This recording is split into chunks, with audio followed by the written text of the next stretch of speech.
Hi,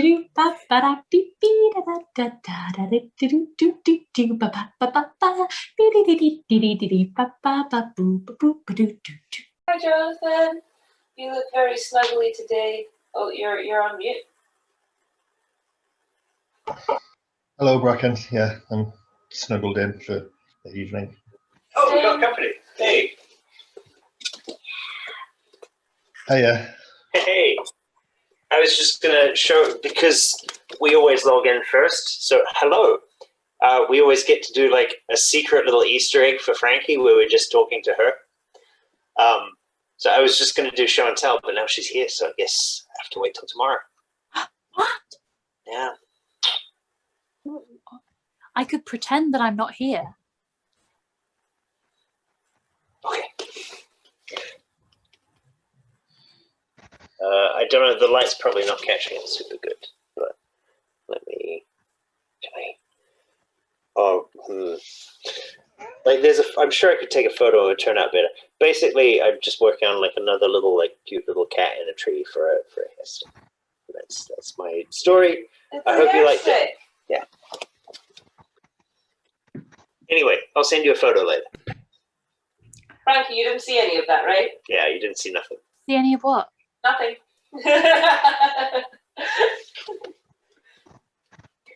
Very sneaky. I love it. So sneaky. So sneaky. Hello, everybody. Hello, gorgeous. Hello, hello, hello. Da-da-da-da-da-da-da. Hi, Jonathan. Hi, Jonathan's beard. Hi, Bracken. Hi, Rory. Hi, Duncan. Hi, Secret Carmen. Hi, Secret Martin. Hey, Frankie, how was creating your new bed today? Oh, that's a... Oh, it was good. It took 15 years approximately. The as ever with the IKEA situation, the main meat of it bolted together in 30 seconds flat. I thought, it's gonna be a goddamn piece of piss. And it was a bed, and it looked like a bed, and it was the shape of a bed, and had all the things that, and then I needed to tighten all of the things, and each thing that I needed to tighten was about this big, and it was like down a hole and round a corner, and was like hugely obstructed. So like each one was like the most kind of irritating, painstaking thing to tighten. So the process of tightening the fucker up took about maybe 30 times longer than putting the frame together. So is this your bed? This is my bed. Our bed. Martin will be in it also. And so it's up now. It's up. It's there. It's a bed. It's got a mattress on it. It has a sheet on it. What? A mattress? No, I'm a fancy bitch. If you ever want to like commission a lovely patchwork throw, then I am always here for making them. That's good to know. Take 2 or 3 years. I could do it on a machine. It would take less time. Yeah, I mean, probably my my taste in color palettes will have come back round in 2 or 3. If I commissioned one now in the colors that I like now, probably in 2 or 3 years' time, I'd like those colors again after having gone through a long period of going off them in the meantime. So that's very good to know. Hi, Bina. Hi, Bina. Hi, Bina. Also, hi, Katie and Nick. Also, hi, Lyric. Hi. What a good gang. What a good gang. How are you doing, Katie? Katie? I'm doing okay. I have had a frustrating afternoon trying to find a pull-up bar that will fit on my door frames. Oh, that does sound frustrating. It's very frustrating. We have very wide doors, and they have very wide, like, squiggly molding around them, which is 0.5 centimeters too wide for most pull-up bars. That's very annoying. That is very annoying. Have you been able to find one? Have you been able to resolve this situation. Oh, how annoying! It's a question of, do I buy one and know that it's probably going to be 0.5 centimeters too small? Or do I buy one that will definitely damage my paintwork? Because that's the other type. You know, you can buy one that like wedges in the door frame rather than one that clips over the top. You have a wedge in the door frame one, but it's got like points to hold it, and then you screw it so it pushes out against it. But you can't leave it like that all the time because it's obviously really bad for the door. And it took me ages to get into the habit of unscrewing it, and now I've got into the habit of unscrewing it. Alan also sometimes wants to do pull-ups, so the other day he tried and it wasn't connected. And Oh no. it was okay. He didn't get very far. I don't think he got himself off the ground. So before he like pulled the bar out. Are you wearing lipstick? It looks really good. Does look really good. Am I weirdly red? You're very yellow. very red. This because So I'm just going to. there is no change to the lighting, so it must be something with the camera.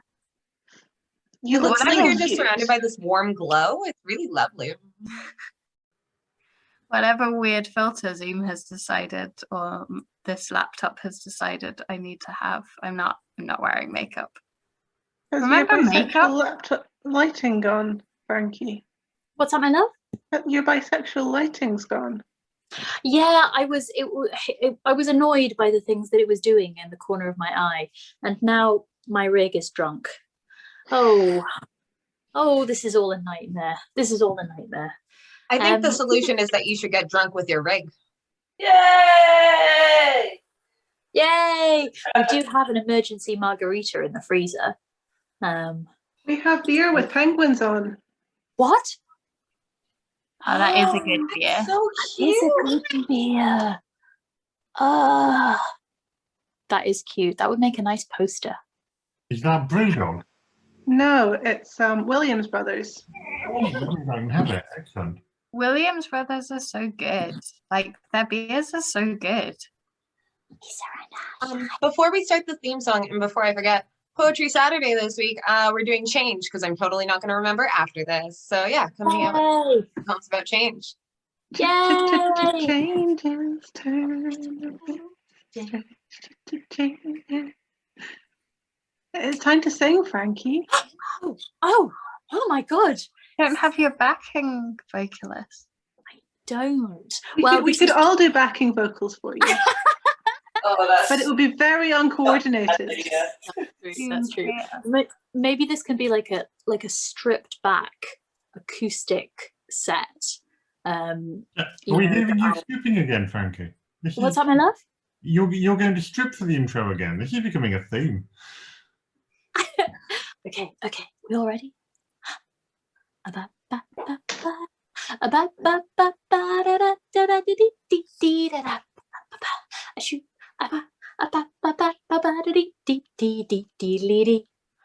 Story time. Oh yeah. Okay.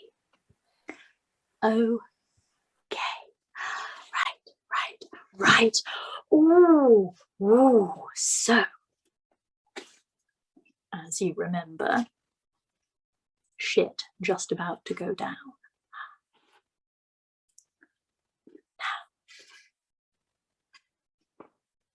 Now, are you sitting comfortably?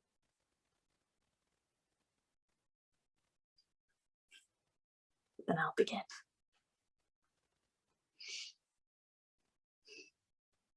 Part 5, Advent. Chapter 1, Zosie.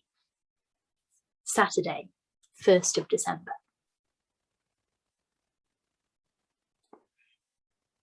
The moment he walked into the shop, I knew he was going to be my kind of trouble. Some people carry a charge, you know.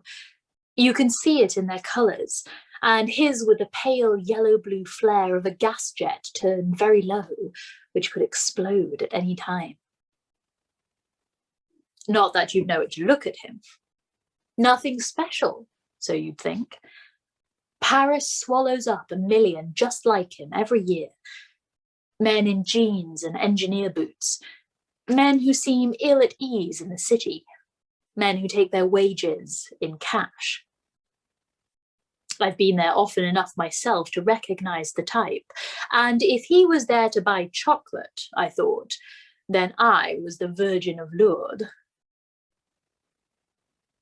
I was standing on a chair, hanging a picture.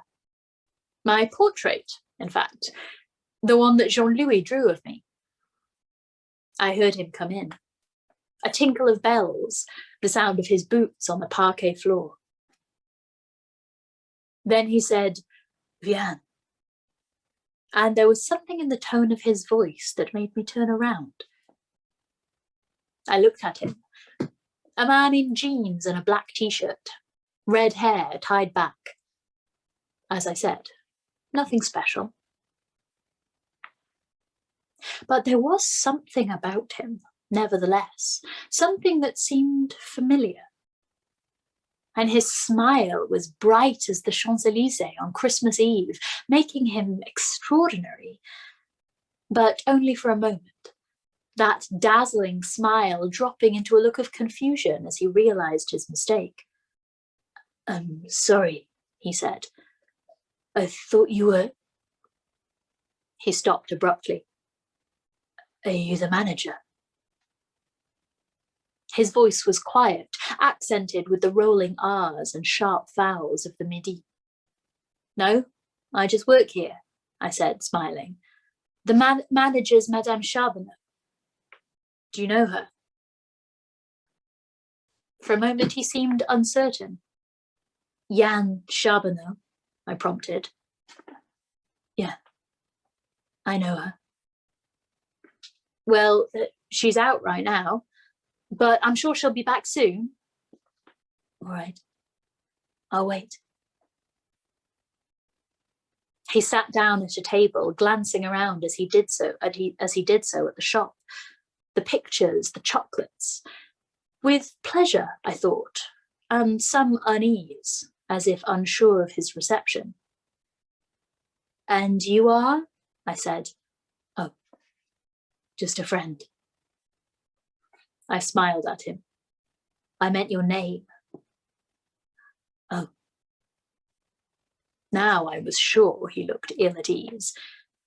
Hands in his pockets to hide his discomfort, as if my presence had disrupted some plan too intricate for him to change. "Rue," he said. I thought of the postcard, signed R. Name or nickname? Probably the latter. Heading north, I'll drop by if I can. And now I knew where I'd recognised him. I'd seen him last at Vianne Rocher's side, in a newspaper photo from Lansquenet-sur-Thames. "Rue," I said. "From Lansquenet?" He nodded. "Annie talks about you all the time." At that his colours lit up like a Christmas tree, and I began to understand what Vianne might see in a man like Rue. Thierry never lights up, unless it's one of his cigars. But then Thierry has money, which makes up for most things. "Relax, why don't you? And I'll make you some hot chocolate." Now he grinned. "My favourite." I made it strong, with brown sugar and rum. He drank it, then turned restless again, moving from one room to the other, looking around him at the pans, the jars, the dishes and spoons that make up Jan's chocolate-making paraphernalia. "You look just like her," he said at last. "Really?" As a matter of fact, I look nothing like her. But then I've noticed that most men rarely see exactly what's in front of them. A dash of perfume, long, loose hair, a scarlet skirt and my high-heeled shoes. Glamours so simple a child could see through them, but a man will be fooled every time.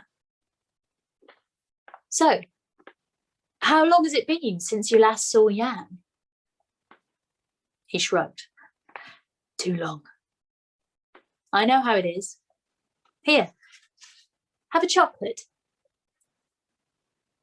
I put one by the side of his cup, a truffle rolled in cocoa powder prepared to my own special recipe, and marked with the cactus sign of Kochipili, the ecstatic god, always good for unleashing the tongue. He didn't eat the chocolate, but instead rolled it aimlessly around his saucer. It was a gesture I recognized somehow, but couldn't quite identify. I waited for him to start talking. People generally do talk to me. But he seemed content to remain silent, fiddling with his uneaten truffle and watching the darkening street. Are you staying in Paris? I said. He shrugged. Depends. I looked at him inquiringly, but he didn't seem to take the hint. Depends on what? I said at last. He shrugged again. I get tired of places. I poured him another demi-tasse. His reserve, a reserve that seemed closer to sullenness than anything else, was starting to annoy me. He'd been in the chocolaterie for nearly half an hour. Unless I'd lost the knack, I thought, I ought to have known everything there was to know about him by now. And yet, there he was, trouble incarnate and seemingly impervious to all my advances. I began to feel increasingly impatient. There was something associated with this man, something that I needed to know. I could feel it, so close that it raised the hairs on the back of my neck, and yet... Think, damn it. A river. A bangle. A silver cat charm. No, I thought, that wasn't quite right. A river. A boat. A nuke. Rosette. You haven't eaten your chocolate, I said. You should try it, you know. It's one of our specials. Oh, sorry. He picked it up. The cactus sign of Kochipili gleamed invitingly between his fingers. He lifted the truffle to his mouth, paused a moment, frowning, perhaps at the acrid scent of the chocolate, the dark, woodsy perfume of seduction. Try me. Test me. Taste. And just then, just as he was almost mine, there came a sound of voices at the door. He dropped the chocolate and stood up. The wind chimes rang. The door opened. Viens, said Rue. And now it was she who just stood and stared, the colour slipping from her face, her hands held out as if to avert some terrible collision. Behind her, Thierry stood bewildered, sensing perhaps that something was wrong, but too self-absorbed to see the obvious. At her side, Rosette and Anouk hand in hand, Rosette staring with fascination, Anouk's face suddenly alight. And Rue, taking everything in, the man, the child, the look of dismay, the ring on her finger. And now I could see his colours again, fading, dwindling, going back to that gas jet blue of something turned down to its lowest flame. Sorry, he said. I was just passing through. You know, my boat. He isn't accustomed to lying, I thought. His pretense at lightness sounded forced, and his fists were clenched deep in his pockets. Jan just stared, her face a blank. No movement, no smile. Just a mask behind which I could glimpse the turbulence of her colours. Anouk saved it. "Rue!" she yelled. That broke the tension. Jan stepped forward, the smile on her face now part fear, part fake, part something else that I didn't quite recognise. "Thierry, this is an old friend." She was flushing now, quite prettily, and the pitch of her voice might well have been excitement at meeting an old acquaintance, though her colours told me otherwise, and her eyes were bright and anxious. "Rue from Marseille. Thierry, my..." The unspoken word hung between them like a bomb. "Pleased to meet you, Rue." Another liar. Thierry's dislike of this man, this interloper, is immediate, irrational, and wholly instinctive. His overcompensation takes the form of a terrible heartiness, not unlike that which he adopts towards l'en-passant. His voice booms like Santa Claus. His handshake cracks bone. In a moment, he will be calling the stranger mon pote. "So you're a friend of Jan's, eh? Not in the same business, though." Rue shakes his head. "No, of course not." Thierry grins, taking in the other man's youth and balancing it against everything he himself has to offer. The moment of jealousy subsides.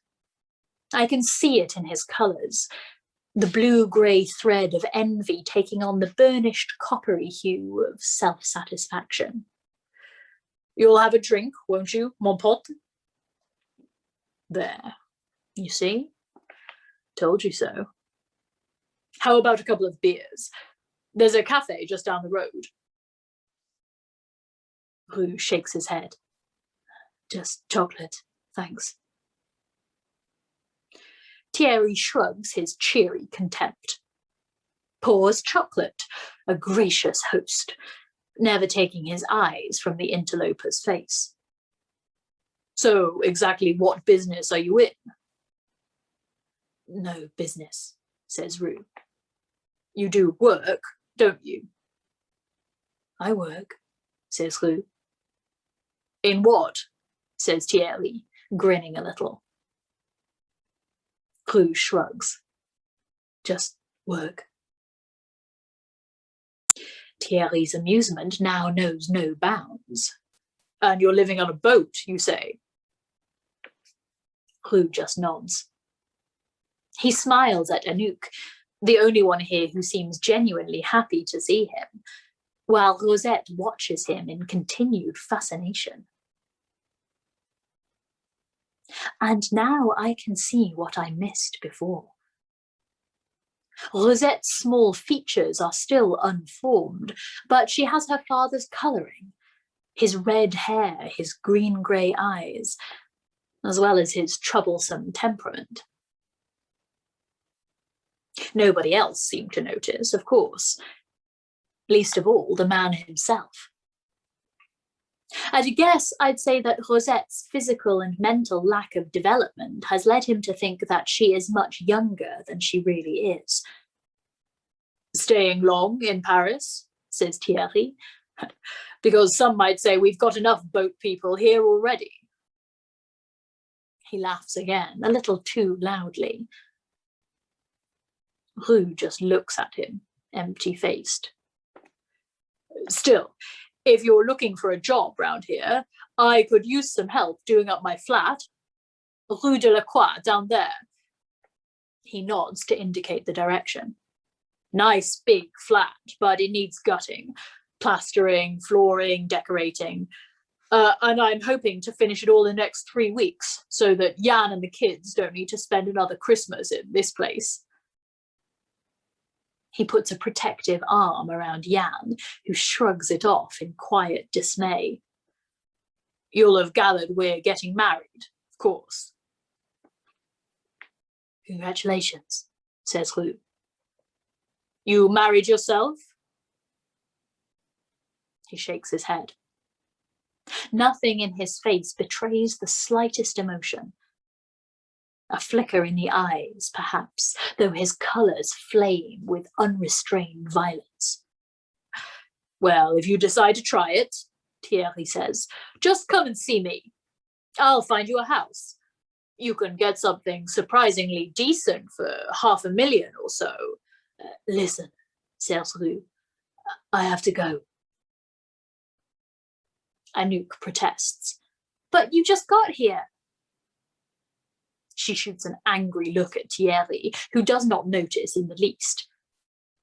His dislike of Rue is visceral rather than reasonable. No thought of the truth has crossed his mind, and yet he suspects the stranger of something. Not because of anything he has said or done, but simply because he looks the type. What type? Well, you know the look. It has nothing to do with his cheap clothes or his too long hair or his lack of social skills. There's just something about him. A left-handed look, like that of a man from the wrong side of the tracks.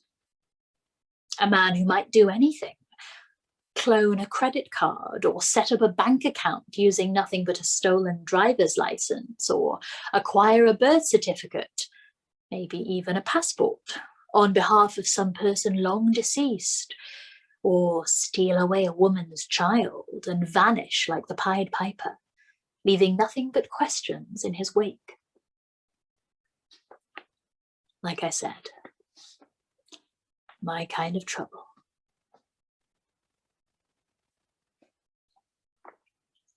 Chapter 2. Anouk. Saturday, 1st of December.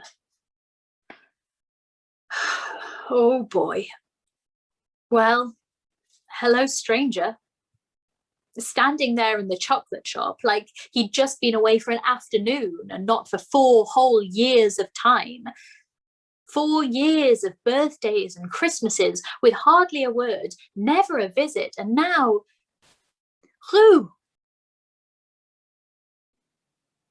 I wanted to be angry with him. I really did.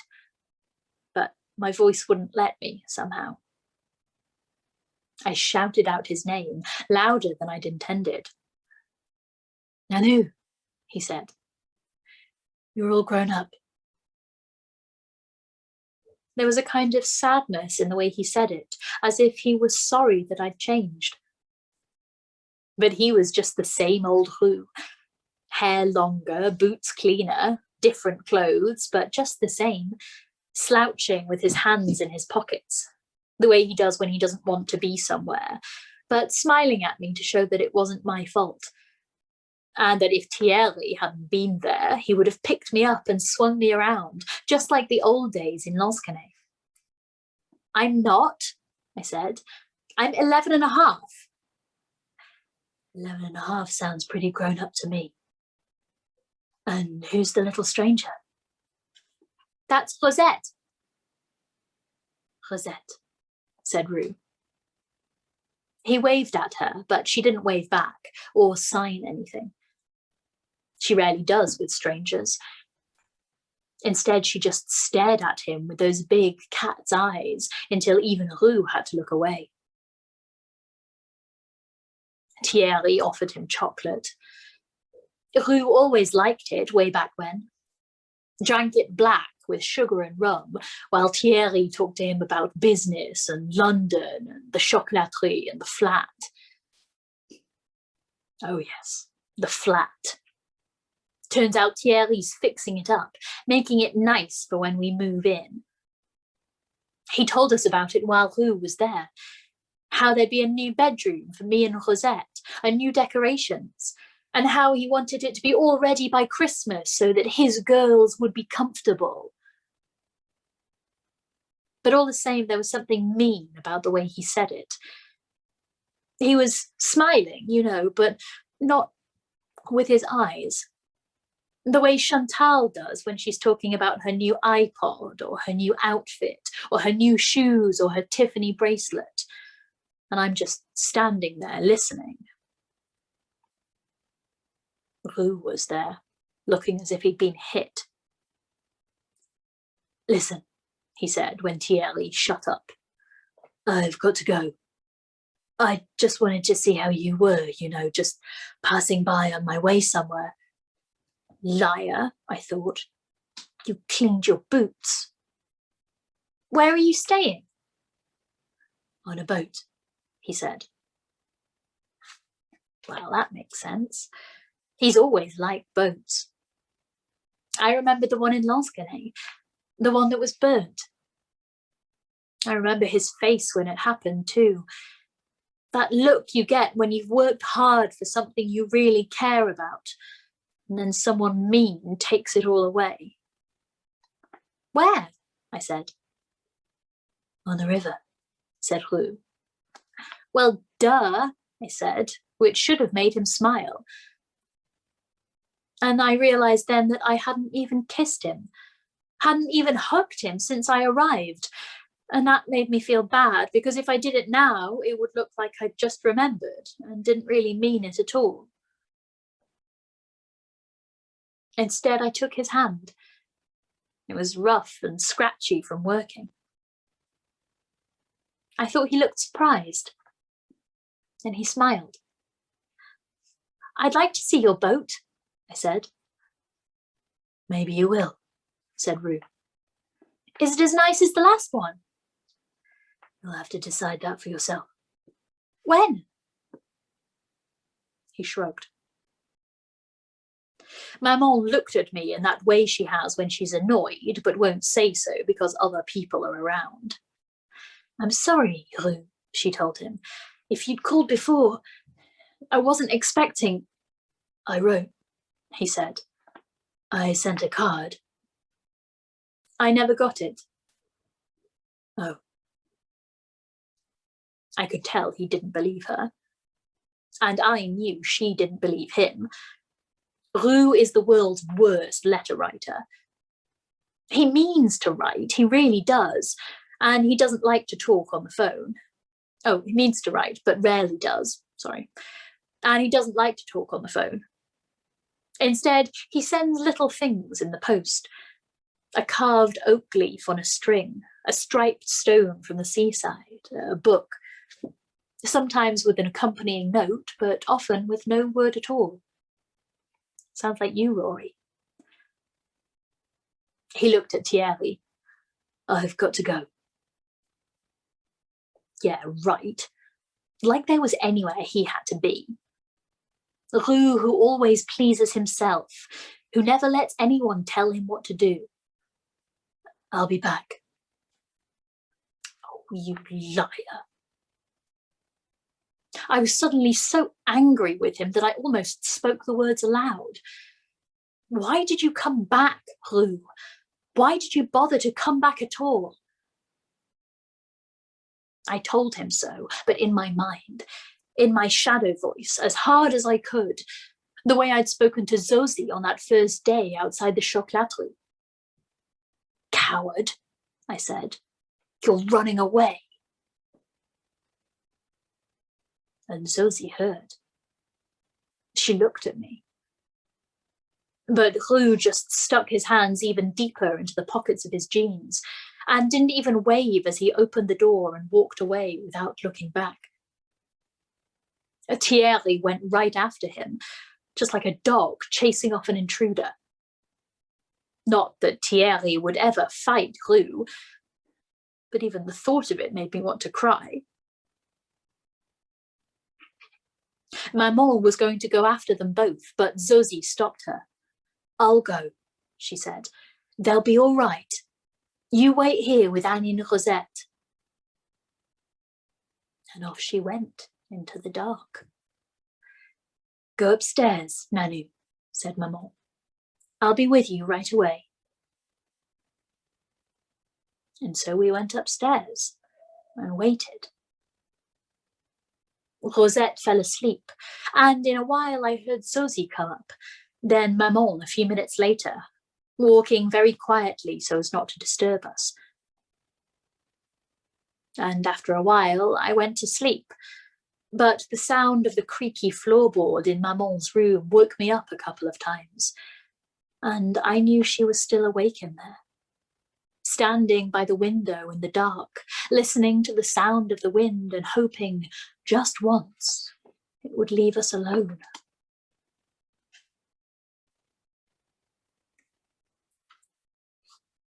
Chapter 3. Viens. Sunday, 2nd of December.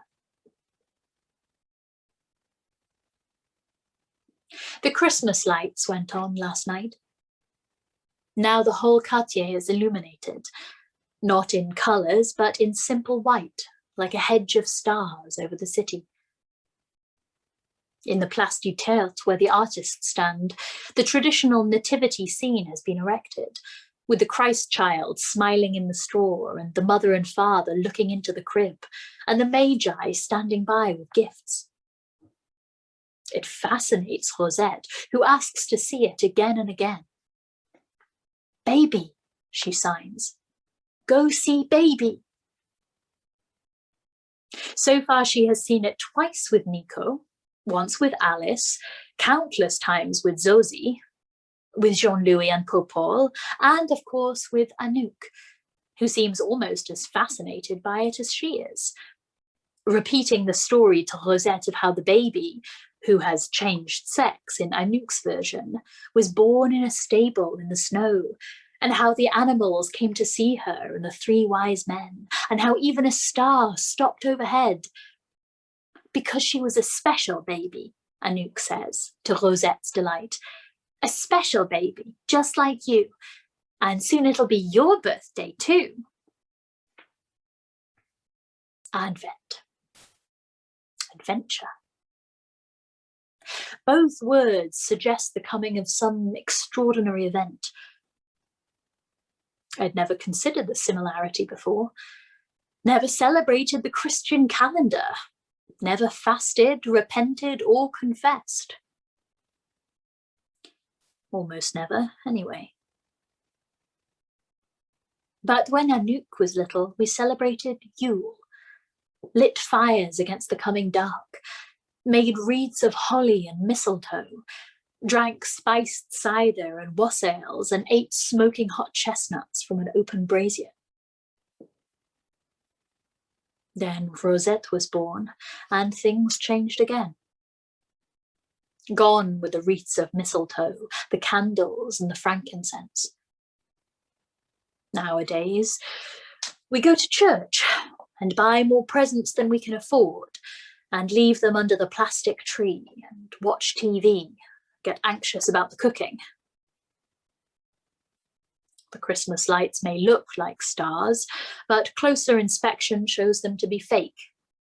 Heavy garlands of wires and cables fix them across the narrow streets. The magic has gone. "And isn't that what you wanted, Vianne?" says that dry voice inside my head. The voice that sounds like my mother, like Rue, and now just a little like Zosie, who reminds me of the Vianne I was, and whose patience is a kind of reproach. But this year again will be different. Thierry loves the traditional ways. The church, the goose, the chocolate log.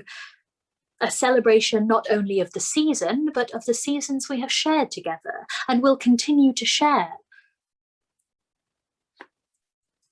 No magic, of course.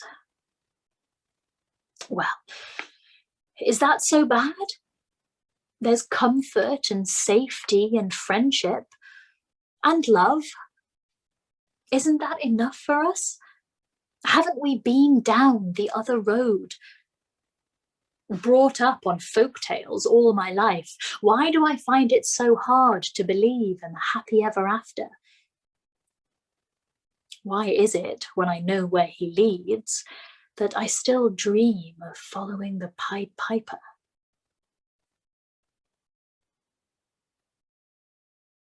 I sent Anouk and Rosette to bed. Then I went after Rue and Thierry. A small enough delay, 3 minutes perhaps, or 5 at most. But as I stepped out into the still crowded street, I already half knew that Rue would be gone, vanished into the warren of Montmartre. All the same, I had to try. I started towards the Sacré-Cœur, and then among the groups of visitors and tourists, I caught sight of Thierry's familiar figure walking down towards Place Dalida, hands in pockets, head thrust forward like a fighting cock's. I held back, took a left up a cobbled street and into Place du Tertre. Still no sign of Rue. He was gone. Of course he was. Why would he stay? And yet I lingered at the edge of the square, shivering, I'd forgotten my coat, and listening to the sounds of nighttime Montmartre. Music from the clubs below the butte, laughter, footsteps, children's voices from the nativity scene across the square, a busker playing the saxophone, fragments of talk snatched on the wind. It was his stillness that finally caught my attention. Parisians are like shoals of fish. If they stop moving, even for a moment, they die.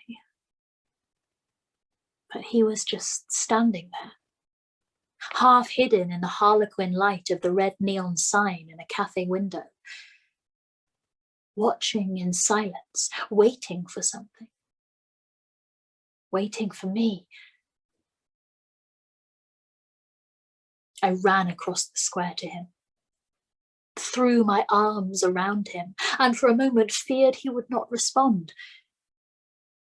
I could feel the tension in his body, see the crease between his brows. And in that harsh light, he looked like a stranger.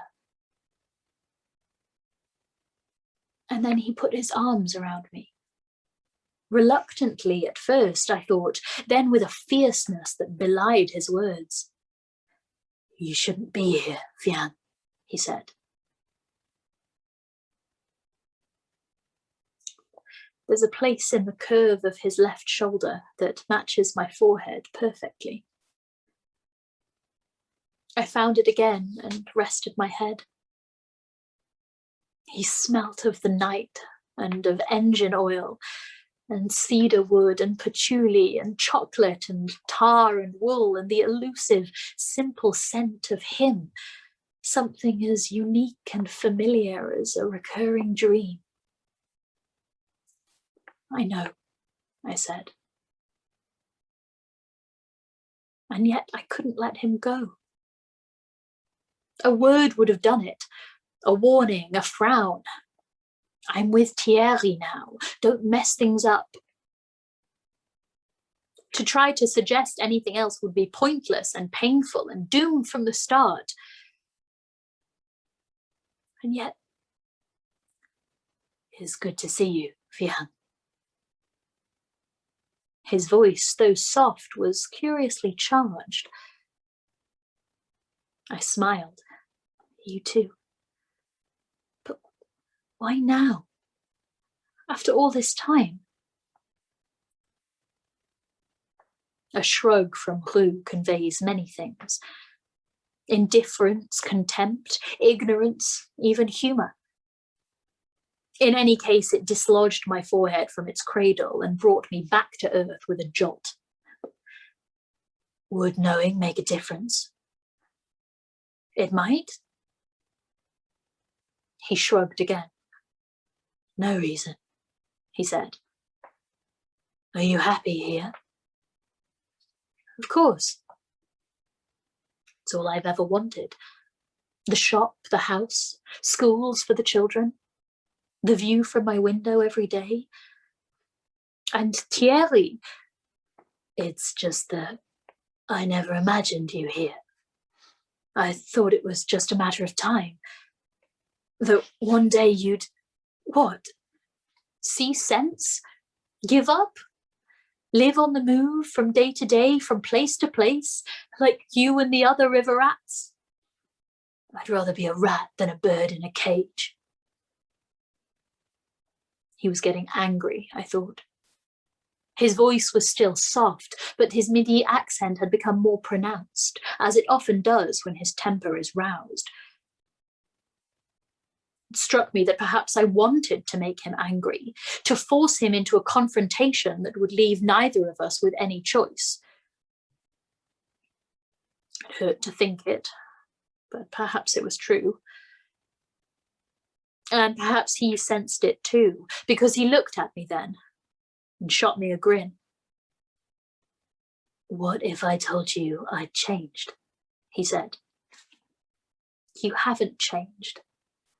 You don't know that. Oh, but I do. And it hurts my heart to see him so very much the same. But I have changed. My children have changed me. I can't just do what I want anymore. And what I want is... Rue, I said. I'm happy to see you. I'm glad you came. But it's too late.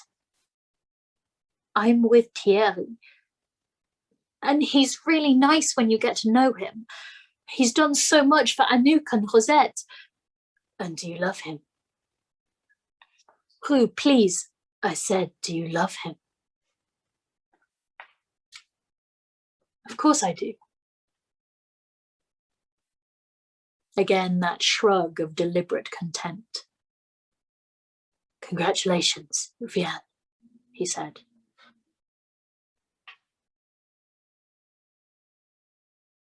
I let him go. What else could I do? He'll be back, I thought. He'll have to come back. But so far he hasn't. Leaving nothing, not an address, not a phone number. Though it would surprise me if Rue had a phone. As far as I know, he has never even had a television set, preferring to watch the sky, he says. A spectacle that never bores him and that never runs repeats. I wonder where he's staying now. On a boat, he told Anouk. A barge, I thought, was the most likely, carrying cargo up the Seine. Or perhaps another riverboat, assuming he managed to find one cheap. A hulk, perhaps, a derelict, working on it between jobs, patching it up, making it his. Rue has endless patience with boats. With people, however. Will Rue be back today, maman? Said Anouk over breakfast. She'd waited until morning to speak. But then Anouk rarely speaks impulsively. She broods, she reflects, and then she speaks, in that solemn, rather guarded way, like a TV detective just getting to the truth. I don't know, I told her. It's up to him. Would you like him to come back? Persistence has always been one of Anouk's most enduring characteristics. I sighed.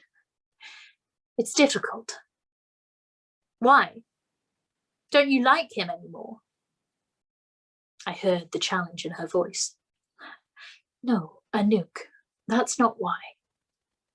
Then why is it? I almost laughed. She makes it all sound so very straightforward, as if our lives were not a house of cards, every decision, every choice carefully balanced against a multitude of other choices and decisions, precariously stacked against each other and leaning, tilting with every breath. Listen, Nanu, I know you like Rue. So do I. I like him a lot. But you have to remember. I searched for the words. Rue does what he wants. He always has. never stays in the same place for long. And that's okay because he's alone. But the three of us need more than that. If we lived with Rue, he wouldn't be alone, said Anouk reasonably. I had to laugh, though my heart was aching. Rue and Anouk are so strangely alike. Both of them think in absolutes. Both stubborn, secretive, and frighteningly resentful. I tried to explain. He likes being alone. He lives on the river all year round. He sleeps outside. He's not even comfortable in a house. We couldn't live like that, Nanu. He knows that. And so do you. She gave me a dark, appraising look. Thierry hates him. I can tell. Well, after last night, I don't suppose anyone could fail to see that. His booming, trollish cheeriness, his open contempt, his jealousy. But that's not Thierry, I told myself. Something must have upset him. The little scene at La Maison Rose. Thierry doesn't know him, Nu. Thierry doesn't know any of us. She went back upstairs with a croissant in each hand and a look that promised further discussion at a later time. I went into the kitchen, made chocolate, sat down and watched it go cold. I thought of February in Lansquenet, with the mimosa in bloom on the banks of the Tarn and the river gypsies with their long narrowboats, so many and so closely packed that you could almost have walked to the other side. And one man sitting there on his own, watching the river from the roof of his boat. Not so different from the rest of them, and yet somehow I'd know almost straight away. Some people shine. He's one of them. And even now, after all this time, I can feel myself drawn to that flame again. If it hadn't been for Anouk and Rosette, I might have followed him last night. After all, there are worse things than poverty. But I owe my children something more. That's why I'm here. And I can't go back to being Vianne Rocher, to Lansquenet. Not even for Rue. Not even for me. I was still sitting there when Thierry came in. It was 9 o'clock and still quite dark. Outside, I could hear the distant, dampened sounds of traffic and the chiming of the bells from the little church on Place du Tertre. He sat down in silence opposite me. From his overcoat, I could smell cigar smoke and Paris fog. He sat there for 30 seconds in silence, then reached out a hand to cover mine. "I'm sorry about last night," he said. I picked up my cup and looked inside. I must have let the milk boil. There was a puckered skin over the cold chocolate. Careless of me, I thought to myself. "Jan," said Thierry. I looked at him. "I'm sorry," he said. "I was under stress. I wanted everything to be perfect for you. I was going to take us all out to lunch. Then I was going to tell you about the flat and how I've managed to get us a wedding slot, get this, at the very same church my parents were married in." "What?" I said. He squeezed my hand. "Notre Dame des Apôtres. 7 weeks' time. There was a cancellation, and I know the priest. I did some work for him some time back." "What are you talking about?" I said. You bully my children, you're rude to my friend, you walk off without a word, and then you expect me to get all excited about flats and wedding arrangements. Thierry gave a rueful grin. I'm sorry, he said. I don't mean to laugh, but you really haven't got used to that phone yet, have you? What? I said. Just turn on your phone. I did, and found a new text, sent by Thierry at 8:30 the previous night. Love you to distraction. My only excuse. See you tomorrow at 9. Thierry. Kiss, kiss. Oh, I said. He took my hand. I'm really sorry about last night. That friend of yours, Rue, I said. He nodded. I know how ridiculous it must sound, but seeing him with you and Annie, talking as if he'd known you for years, it reminded me of all the things I don't know about you. All the people in your past, the men you've loved. I looked at him in some surprise. As far as my previous life is concerned, Thierry has always shown a remarkable lack of curiosity. It's one of the things I've always liked about him. Lack of curiosity. He's sweet on you. Even I could tell that. I sighed. It always comes to this. The questions, the inquiries. Kindly meant, but laden with suspicion. Where are you from? Where are you heading? Are you visiting relatives here? Thierry and I had a deal, I thought. I don't mention his divorce. He doesn't talk about my past. It works.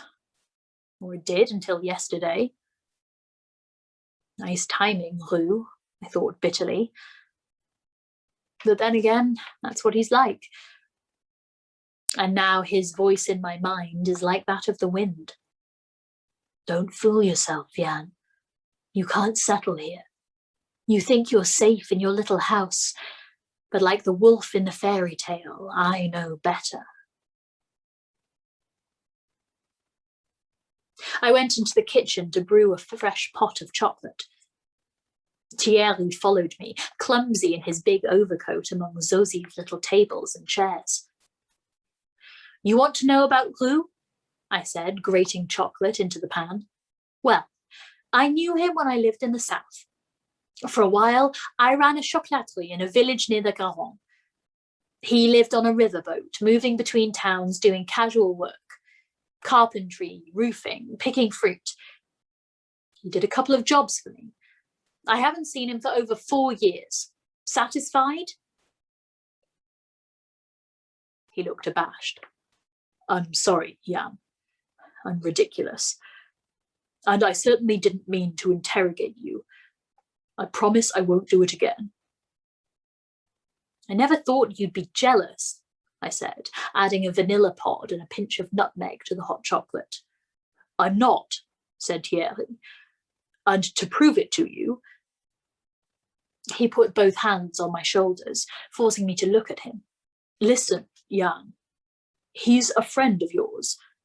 He obviously needs the cash. And given that I really want the flat finished by Christmas, and you know how hard it is trying to get anyone at this time of year, I've offered him the job. I stared at him. You have? He smiled. Call it a penance, he said. My way of proving to you that the jealous guy you met last night isn't the real me. And there's something else. He reached into his overcoat pocket. I got you a little something, he said. It was going to be an engagement present, but Thierry's little somethings are always lavish. 4 dozen roses at a time, jewellery from Bond Street, scarves from Hermès. A little too conventional, maybe, but that's Thierry. Predictable to the core. Well, it was a slim package, barely thicker than a padded envelope. I opened it and found a leather travel wallet containing 4 first-class plane tickets to New York, dated 28th of December. I stared at them. "You'll love it," he said. "It's the only place to bring in the new year. I've booked us into a great hotel. The kids will love it. There'll be snow, music, fireworks." He gave me an exuberant hug. "Oh, Jan, I can't wait to show you New York." As a matter of fact, I've been there before. My mother died there, on a busy street, in front of an Italian deli on Independence Day. It was hot and sunny then. In December it will be cold. People die of the cold in New York in December. "But I don't have a passport," I said slowly. "At least I did, but out of date? I'll see to that." Well, in fact, it's more than out of date. It's in the wrong name, that of Vian Rocher. And how could I tell him that, I thought, that the woman he loves is someone else? But how could I hide it now? Last night's scene has taught me this, that Thierry is not quite as predictable as I had assumed. Deceit is an invasive weed, which, if not dealt with early enough, forces its tendrils into everything, gnawing, spreading, stifling until at last there's nothing left but a tangle of lies.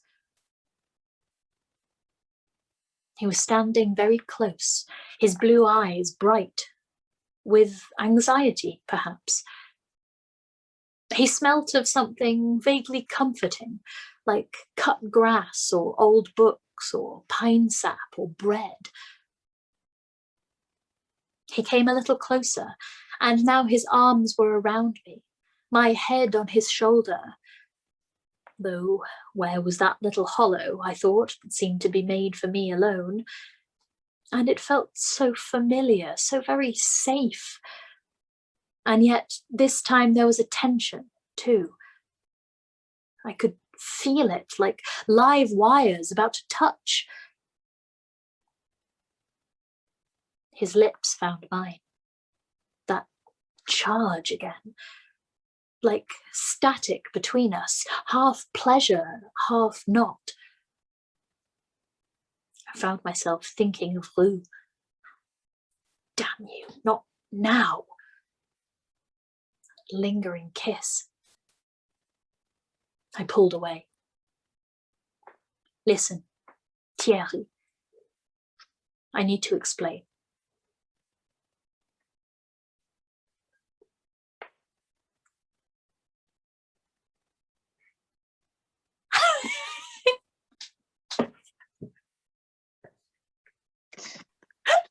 You beast.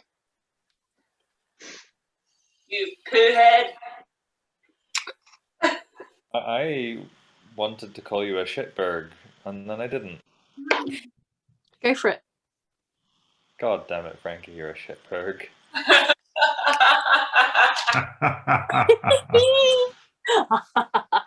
I'm sorry.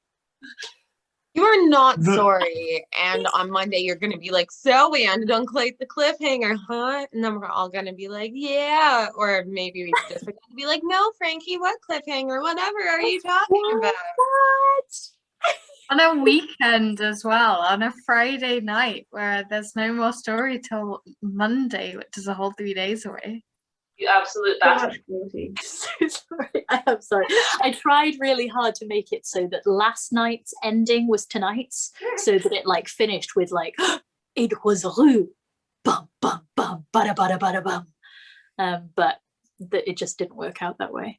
So you're meaning you wanted it to be worse? Yeah. Yeah. You are the At least that was the end of a chapter. This is barely the end of a paragraph. Such a dick. So I've decided from here on out, I'm going to start keeping a list of Thierry's like most positive traits as described by Vianne. So far, I have, like, in her own words, like the best things about Thierry. Yeah, So far, smells like someone's dad. Yeah, I have. No curiosity. I have vaguely comforting. I have utterly incurious, and I have predictable. Surely that's what everyone goes for, no? I mean, Oh. has money. Like, there's at least utility in that. Oh, Jesus. God, he's so profoundly depressing. One of Yeah. my favourite things about the session was, first of all, watching Ash just hang out and listen to a story, but then watching Lisa go "Bah!" every time that Thierry talked. Oh, he's just so awful, though. Yeah. He's so awful. Hey, Thierry, real quick, what was that shit about boat people? Let's pump the fucking brakes there, shall we? Oh, Jesus. Jesus. Oh, Thierry, you're the absolute pits. Listen, Rue, he's nice. Like when you get to imagine what he would be like If he you wasn't a actually literal listen. fucking fascist. Yeah. Like, Yeah. Once you get past the things he does and says and believes. Man. Vianne, what are you doing?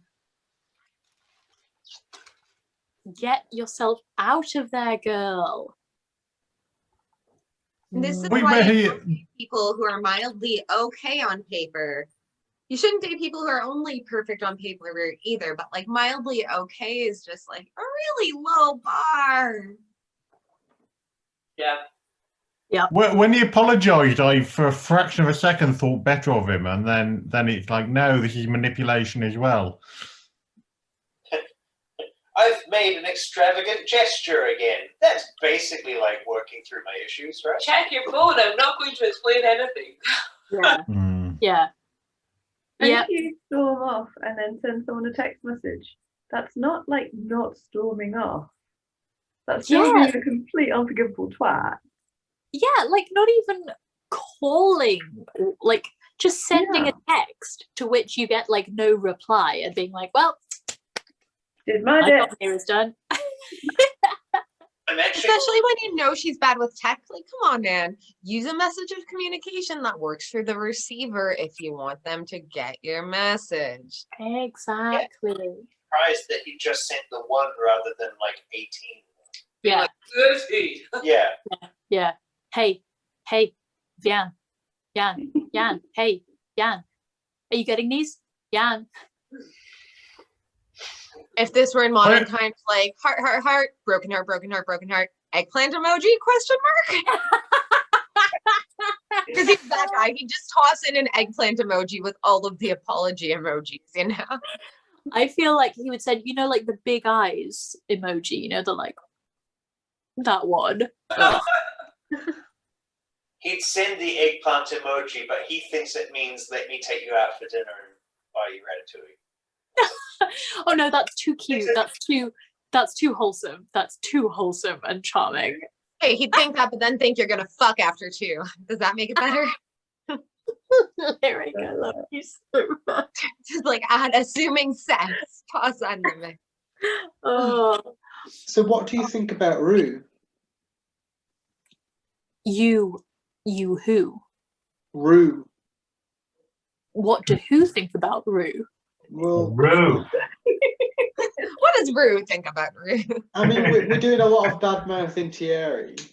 Like, at least, you know, come on, thoughts. Rue. I think it's a bit complicated that, like, Vianne's not mentioned that he's a father. Like, that seems like Vianne's being a completely unforgivable bitch. Great thing about Rue is that he doesn't like say backhanded compliments all the time and put people down. Yeah. Yeah. I mean, she did like sleep with him once and then thought that he was in love with her best friend, so like left them together. and she didn't know she was pregnant. Mm. Like, if you thought the two of your friends were in love, would you go and say, "Hey, I'm gonna have your baby"? I also wouldn't sleep with one of them though. Yeah. Yeah, that feels like of the two things, that thing would be worse. Who were they in love with? I don't remember this. I forgot about this. Josephine. Josephine. Really? I completely forgot about that.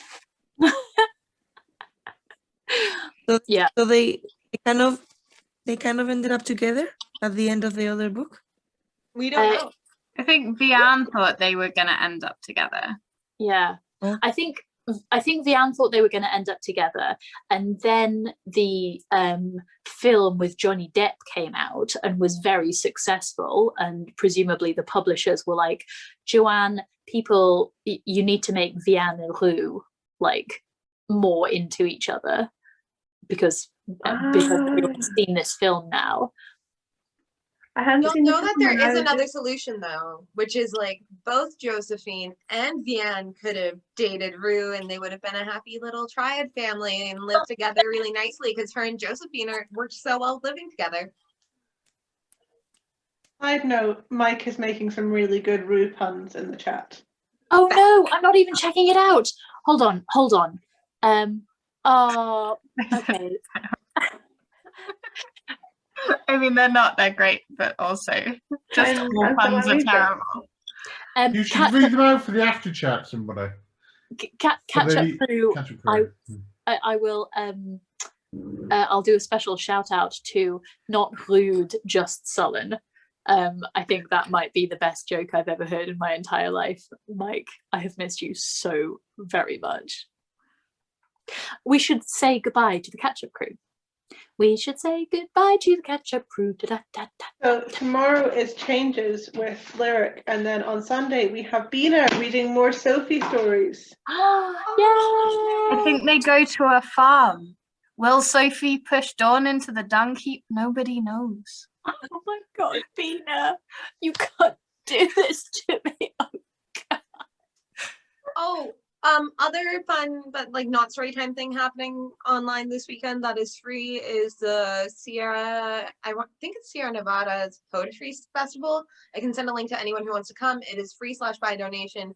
And Megan Bally, who is doing the course that I'm doing, is doing like a little live version of editing a poem the same way she is in her course, which is pretty cool. And there's also going to be live readings by a bunch of badass poets. So if you feel like listening to some poetry, that's going on. Let me know. I'll send you a link. Did you actually? Nothing. You sure? Yeah. You sure? Okay.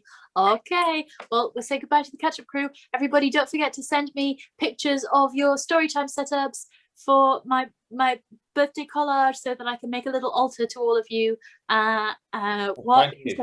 Frankie, post on the page specifically with the email address that people need to send them to. I will. That is a great shout. You are very sensible and wise and handsome. What? Who said that? Catch-up crew, you are also very sensible and wise and handsome. And I will stand by that. What lovely teeth you have. Yeah. Bye. Storytime.